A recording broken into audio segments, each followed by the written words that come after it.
irui lo ti khan I taksa ti chhar dualin dam thengai lo tur HIV natna thlem the ni irui lo ti chin chu isim thei HIV ro dam thei to lo HIV shik pai ne xiao in man tro ma changin HIV kai thei ti shaila Syringe ka in man tro ma changin ka kaya Syringe ran ka mang se ka kai ve thau se enge chan niang le syringe in man tro ma wangin HIV kai thei ti sha kan phim kurviao la hian dam doi chon man ro a xiao kan vi pola kan in man tro ma wangin HIV kai thei thau ti shaila syringe xiao le dam doi chon man ro tu ma man tro puisu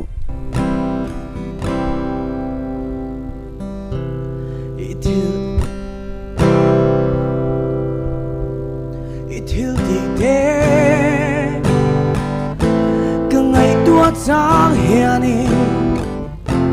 irin nom min muti ke trom kai lo hi chan hem lo vin chang kai lo ma ila in na tho min muti I true silo I mangai na hi kadam Hlu A Ni I milai na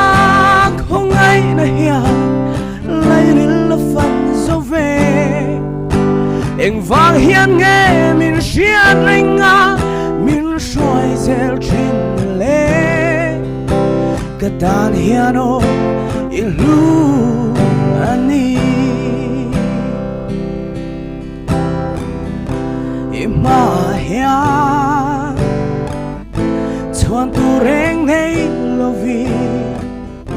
Thin lung cha po tak le Fellow chin kan ni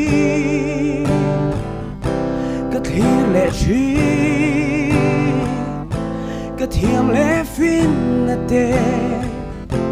Ka em booking ngolo I mi lai na không ai na hia Lai rin la fan so ve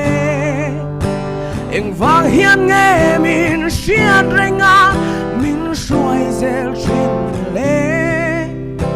Ka tan hiano Hlu A Ni Katan hiano Hlu A Ni Is a wine, non traffic ole